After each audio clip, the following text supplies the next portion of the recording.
লোকসভা ভোটের সময়কার কথা।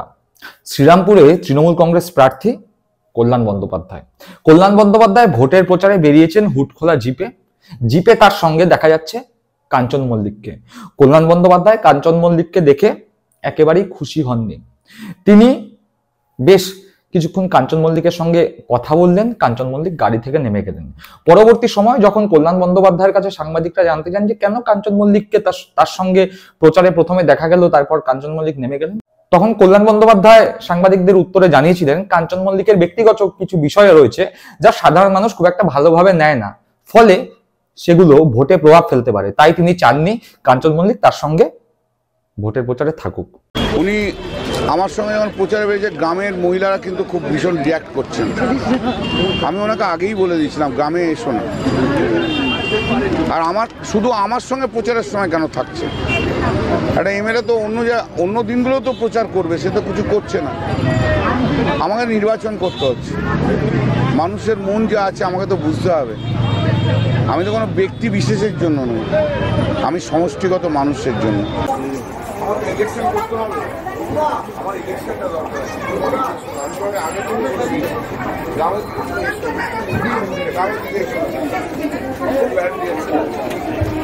স্পষ্টবাদী কল্যাণ বন্দ্যোপাধ্যায় যখন যেটা মনে করেন তখন সেটা সরাসরি স্পষ্টভাবে বলতে ভালোবাসেন। এখনো তার অন্যথা নয়। রিসেন্টলি একটি ঘটনা ঘটেছে। কি ঘটনা ঘটেছে? মোটামুটি টিভির পর্দায় যারা চোখ রাখেন, খবরের চ্যানেল যারা দেখেন, তারা সবাই জেনে গিয়েছেন যে কাঞ্চন একটি কন্যা সন্তানের পিতা হয়েছেন। কাঞ্চনের স্ত্রী কন্যা সন্তানের জন্ম দিয়েছে এবং যেই বেসরকারি হাসপাতালে কাঞ্চনের এই কন্যা সন্তান জন্ম নিয়েছে, সেখানে এই সন্তান প্রসবের জন্য 6 লক্ষ টাকা বিল করা হয়েছে।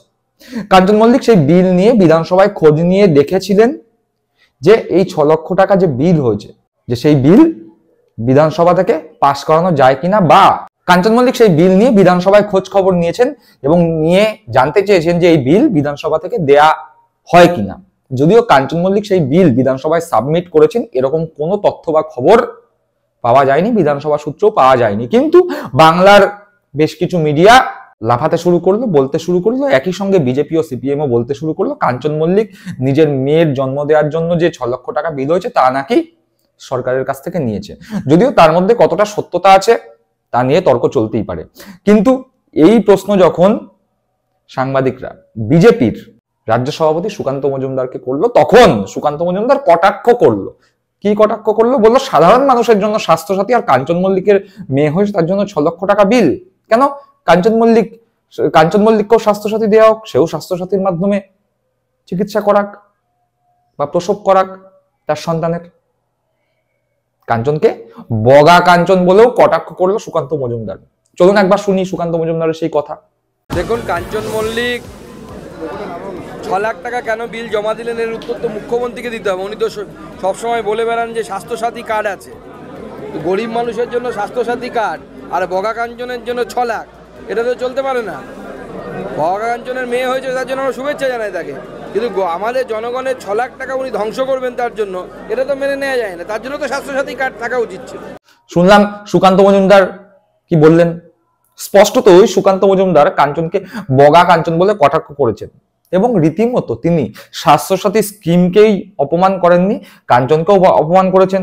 সব থেকে বড় কথা, সবেমাত্র একটি সন্তান ভূমিষ্ঠ হয়েছে, তার পিতা কাঞ্চন, সেই জায়গায় দাঁড়িয়ে কোন রকম সৌজন্যমূলক কথাবার্তা বলার মতো ভদ্রতা বিজেপি রাজ্য সভাপতি সুকান্ত মজুমদার করেননি।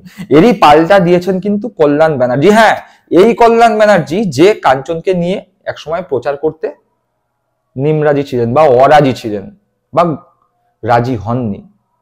যা বলছিলাম, কল্যাণ ব্যানার্জি যেটা বলেন সেটা করেন, বরাবর যেটা মন থেকে ভাবেন সেটাই করেন, বরাবর স্পষ্টবাদী। এক্ষেত্রেও তিনি বলেছেন একদম কাঞ্চন যা করেছে তার মধ্যে কোনো ভুল নেই, তিনি খোঁজ নিতেই পারেন। আর সুকান্তকে তিনিও পাল্টা দিয়েছেন। সুকান্ত কাঞ্চনকে বগা বলেছে, কল্যাণ সুকান্তকে ফচকে বলেছে, পরিষ্কার ভাষায় বলেছে ও একটি ফচকে ছেলে, ও জানেই না যে স্বাস্থ্যসাথী কারা পায় আর কারা পায় না। তিনি স্পষ্টভাবে জানিয়েছেন স্বাস্থ্যসাথী বিধায়করা পায় না, স্বাস্থ্যসাথী সাধারণ মানুষের জন্য। আর বিধায়করা যদি টাকা নেয় বা বিল জমা দেয়, সেটা বিধায়কদের মেডিকেল থেকে দেয়া হয়।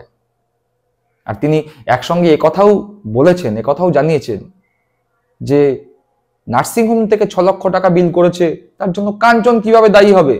আমরা তো বারবার বলে আসছি ডাক্তারবাবুরা অপ্রয়োজনীয় বিল বাড়াচ্ছেন, অস্বাভাবিক বিল করছেন। কি বলছেন কল্যাণ বন্দ্যোপাধ্যায় একবার শুনে নি। সুকান্ত আসলে জানেই না কারা স্বাস্থ্যসাথী কার্ড পায় আর কারা স্বাস্থ্যসাথী কার্ড পায় না। বিধায়ক হলে কেউ স্বাস্থ্যসাথী কার্ড পায় না, তার মেডিকেল, তারা এমএলএ হিসেবে মেডিকেল পায়, এমপি তারা মেডিকেল পায়। 6 লাখ টাকা যদি বিল করে থাকে কোনো নার্সিংহোম, তো নার্সিংহোমই করেছে, তাতে কাঞ্চনের দোষটা কী আছে? বিল তো করেছে ডাক্তাররা, ডাক্তারদের ফিজ আছে, আর নার্সিংহোম করেছে। একটা যে কোনো জায়গায় যেটা বাচ্চা হয়েছে তার জন্য ট্রিটমেন্টের জন্য 6 লাখ টাকা যদি খরচা হয়ে থাকে তো হয়েছে। আর আজকালকার দিনে তো এসব খরচা কিন্তু কোনো ব্যাপারই না, লাখ লাখ টাকা কোনো ব্যাপারই না। আমরা তো বারবার বলছি ডাক্তাররা বেশি বেশি করে বিল করে, এটাই তো আমাদের ডাক্তারদের বিরুদ্ধে কথা বলা। তোমরা আন্দোলন করছো করো, কিন্তু বিল তো প্রচুর করো ভাই। কিছু জানে না, একটা ফোচকে ছেলে যা পারে তাই বলে দেয় সুকান্ত। ও নিজেরই কোনো ঠিক নেই। ওই তো বিয়ে, কালকে লগ্নতে ছিলাম, বিজেপিরই কোনো এক নেতা আমাকে বলছিল সুকান্তর সঙ্গে দিলীপ ঘোষের ঝগড়া কেন। আর তা তো আমি জানি না, দিলীপ ঘোষই তো সুকান্তকে তৈরি করেছে। এমপি করলো দিলীপ ঘোষ, তারপর এমপি হয়ে যাওয়ার পরে এমন ও আরম্ভ করে দিল, দিলীপ ঘোষকে সরিয়ে দিল। তো নিজেদের মধ্যে ঝগড়া। কাঞ্চন কোনো অন্যায়, এটার ব্যাপারে কাঞ্চনের কোনো অন্যায় আমি দেখতে পাচ্ছি না। শুনলাম কল্যাণ বন্দ্যোপাধ্যায়ের বক্তব্য, অর্থাৎ সুকান্ত মজুমদারের বগার পাল্টা দিলেন কল্যাণ ফচকে বলে। বগা কাঞ্চন বলে সুকান্ত মজুমদার নিজেকে হিরো ভাবছিলেন, তার পাল্টা কল্যাণ ব্যানার্জি ফচকে সুকান্ত বলে একদম সুকান্তর ফোলানো ফাপানো বেলুনকে ফুস করে দিলেন। দর্শক বন্ধুরা, আপনারা কি মনে করেন এই মুহূর্তে দাঁড়িয়ে সুকান্ত মজুমদারের যেই বগা কাঞ্চন বক্তব্য বা বগা কাঞ্চন কটাক্ষ এবং কাঞ্চনের যে সদ্য ভূমিষ্ঠ কন্যা, সেই কন্যার প্রতি সুকান্ত মজুমদারের শুভেচ্ছা বার্তা বা কাঞ্চনকে সৌজন্যমূলক কোনো বার্তা না দিয়ে কটাক্ষ করে আদৌ কি ভদ্রতার নিদর্শন রাখলেন বিজেপির রাজ্য সভাপতি? নাকি আগামী দিনে বিজেপির রাজ্য সভাপতির তার যে পদ, সেই পদ টিকিয়ে রাখার চিন্তায় দুশ্চিন্তাগ্রস্ত হয়ে এই ধরনের আলটপকা মন্তব্য করলেন সুকান্ত মজুমদার? দর্শক বন্ধুরা, আপনারা আপনাদের মূল্যবান মন্তব্য কমেন্ট বক্সে জানাবেন। ভালো থাকবেন, সুস্থ থাকবেন। জয় হিন্দ, বন্দে মাতরম।